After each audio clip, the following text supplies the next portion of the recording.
Hello mọi người, đây là video cuối cùng trong loạt bài First Glance at IELTS Reading. Cái question type cuối cùng multiple choice, chọn trắc nghiệm. Chúng ta sẽ bắt đầu bằng những cái bước làm bài. Okay. Step number 1, read the question and underline the keywords. Thì lúc nào mình cũng phải đọc câu hỏi, sau đó mình sẽ xác định cái keywords, cái từ khóa mà mình cần phải đi tìm trong bài. Okay. Step number 2, read the choices and underline one or two keywords for each one. Focus on words that make the difference between each choice. Sau khi mà chúng ta đọc câu hỏi xong thì chúng ta sẽ đọc lựa chọn, tức là các đáp án A, B, C, D. Sau đó chúng ta sẽ gạch chân những cái từ khóa quan trọng trên mỗi lựa chọn đó. Rồi nếu mà có những cái đáp án mà nó gần giống nhau thì mình phải xem là cái sự khác nhau giữa các đáp án đó là gì. Okay, next step. Go to the passage and look for the keywords from the question. Sau đó thì chúng ta sẽ đi vô bài và tìm cái keyword mà chúng ta đã gạch chân hồi nãy từ câu hỏi. Sau khi mà chúng ta tìm ra cái chỗ mà nó có chứa từ khóa ở câu hỏi, có nghĩa là chúng ta đã tìm ra được đáp án đó nằm ở khúc nào rồi, thì chúng ta sẽ đọc kỹ để mà tìm ra được đáp án. Nhưng còn một bước cuối cùng để kiểm soát là làm sao mà chúng ta biết được cái đáp án đó là đáp án đúng,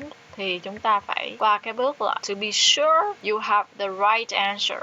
You should be able to show that the other answer choices are wrong. Thì nếu mà để mà chắc ăn nữa thì mình phải đi loại trừ những đáp án khác luôn. Ví dụ mình nói đáp án A là đúng thì tại sao B, C, D lại là sai? Vậy nó sẽ sure hơn là đáp án A của mình là đúng. Vậy thì bây giờ mình sẽ vào một phần practice ở trong Cambridge 10, vẫn là test 1 nhưng đây là passage 3. Thường á mà mình làm bài cái dạng multiple choice này nó hay xuất hiện nhất ở cái đoạn số 3 trong một cái test, là cái đoạn đa phần mọi lúc là nó khó nhất, tricky một chút. Ở cái này trên màn hình các bạn nhìn thấy bên trái sẽ là cái bài văn, cái tiêu đề là The Psychology of Innovation, tâm lý của sự sáng tạo. Tại sao mà ít công ty nó lại thực sự sáng tạo như vậy? Ở bên phải màn hình các bạn sẽ nhìn thấy questions from 27 to 30, câu hỏi từ 27 đến 30, câu trắc nghiệm. Mình sẽ đi vào từng câu nè. Number 27. Ở đây mình thấy có một cái đặt trong dấu ngoặc. Cái nào mà đặt trong dấu ngoặc nó cũng gần như là tên riêng, cũng rất là dễ đi tìm. Mình sẽ gạch chân nó Million Dollar Quartet. Cái ví dụ về Million Dollar Quartet này chứng minh điều gì? Okay. Phương án A nó là recognizing talent, B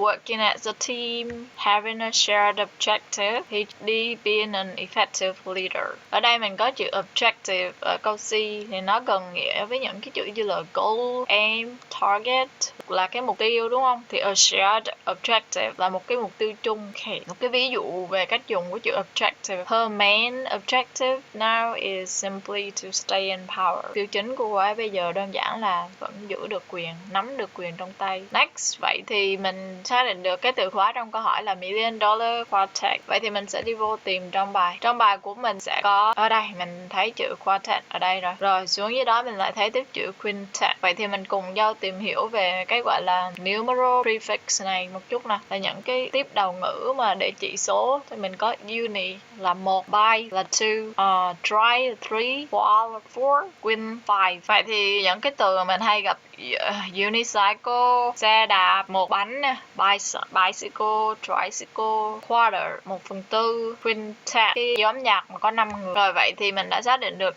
cái chữ đó ở đây thì mình phải đọc xung quanh đây. Mình sẽ thấy là mình đọc từ cái chỗ năm 1956 đi. Bức tranh được chụp vào năm 1956 của 4 cái người ca sĩ đó trong cái studio của cái hãng sinh ấy, cho chúng ta thấy một cái câu chuyện. Đó là bộ tứ triệu đô này có thể đã là bộ ngũ rồi, bộ 5 người rồi. Và cái người mà còn thiếu trong cái bức tranh đó là cái người tên là Roy Orbison, a cradle natural singer. Cái người này thậm chí là còn hát còn giỏi hơn là 3 cái người trong nhóm Lewis, Perkins and Cass nữa. Sam Phillips thì cái người mà owned Sun, là chủ của cái hãng sinh, thì wanted to revolutionize popular music, muốn là cách mạng hóa cái nhạc pop với những cái bài hát mà fuse black and white music, mà trộn lẫn giữa nhạc trắng đen, nhạc black and white, nhạc đồng quê với nhạc blues. 4 cái thành viên mà trong bức hình đó là Presley, Cass, Perkins and Lewis understood Phillips' ambition, hiểu được cái tham vọng của Phillips và tin vào điều đó. Trong khi anh Orbison, cái anh mà không có trong bức hình, không có inspired, không có cảm thấy là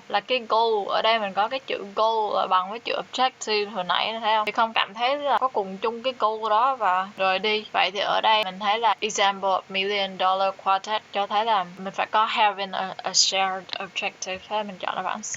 Rồi mình qua tiếp câu 28. Ở đây mình thấy có hai cái tên riêng, James với là Francis, là cả hai cái mà dễ tìm nhất. Đó mình thấy là won the race, thắng cái cuộc đua, because cái gì? Đáp án A, conscious of their limitations, họ know cái limitation của họ, họ biết được giới hạn của bản thân, biết được điểm yếu. B, brought complementary skills to their partnership, tức là họ sẽ bổ sung những cái kỹ năng mà cả đôi bên còn thiếu cho nhau. Next, they determined to outperform their brighter rivals, họ quyết tâm để chiến thắng đối thủ. Ở đây mình có chữ outperform, nó là một cái verb, nó có nghĩa là to do well in a particular job or activity compared to others, làm giỏi hơn những cái nhóm khác. Cái chữ out là một tiếp đầu ngữ cũng khá là hay. Khi mà chúng ta out một cái gì đó thì chúng ta là hơn, ví dụ outrun someone là chạy nhanh hơn, hay là outnumber là có số lượng nhiều hơn. Ok.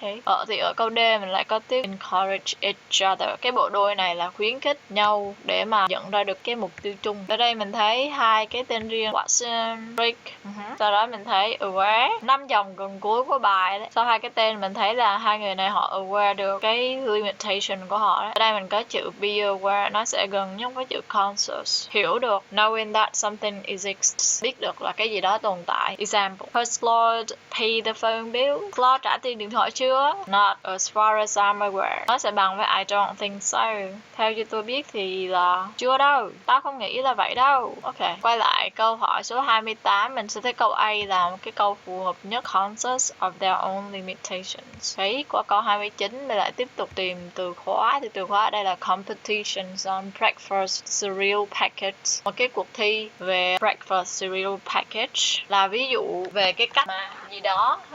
Ở đây mình cũng có 4 đáp án. Mình học một từ mới nào ở câu B, mình có concise. Concise nó là một adjective, nó có nghĩa là short and clear, ngắn gọn, rõ ràng, khúc chiết. Example, make your answers clear and concise. Trả lời ngắn gọn, rõ ràng thôi. Ok, bây giờ mình sẽ vô bài mình tìm. Mình sẽ thấy ngay ở đây có cái cụm từ khóa luôn. Competitions on breakfast cereal package.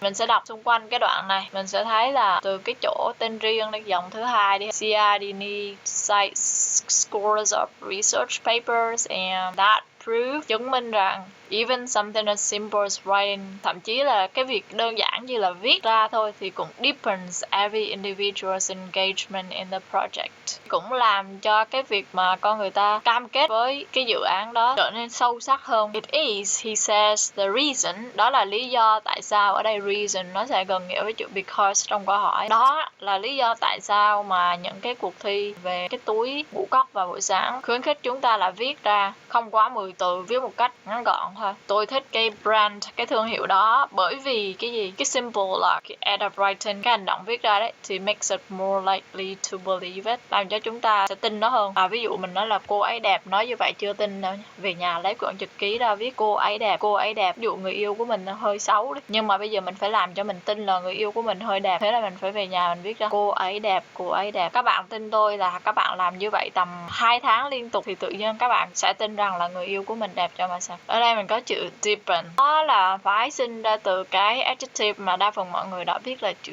deep, sâu, thì deepen là làm sâu thêm. Example, over the years her love for him deepened. Qua 5 tháng thì tình yêu của cô ấy dành cho anh ấy càng sâu đậm hơn. Ở đây mình sẽ có một số từ cũng thành lập theo cách như vậy, ví dụ widen, mở rộng ra, strengthen, làm mạnh hơn, làm bền chặt, tighten cũng vậy, và weaken là làm yếu đi. Mình quay lại câu 29, mình sẽ thấy ở đây có đáp án là câu D, strengthen commitment to an idea. Ở đây mình có chữ strengthen thì nó giống như là cái việc mà làm deepen một cái commitment, ở đây đó là một cái engagement, một cái sự cam kết gắn chặt của mình với một cái ý tưởng nào đó. Rồi thì câu 30 này, cái này tớ sẽ dành là bài tập về nhà cho mọi người. Ở đây là câu 30. Ở câu 30 câu hỏi là ở đoạn cuối cùng nhà văn cho rằng cần thiết để nhân viên như thế nào đó. Ở câu 30 là đã không cần phải tìm từ khóa luôn rồi. Nó kêu là trong đoạn cuối cùng mình cần bay vào đoạn cuối cùng tìm. Ở đây tớ sẽ có để cái đoạn văn cuối cùng. Mọi người có thể pause video lại và cùng đọc để cùng tìm ra đáp án nhé. Nếu mà các bạn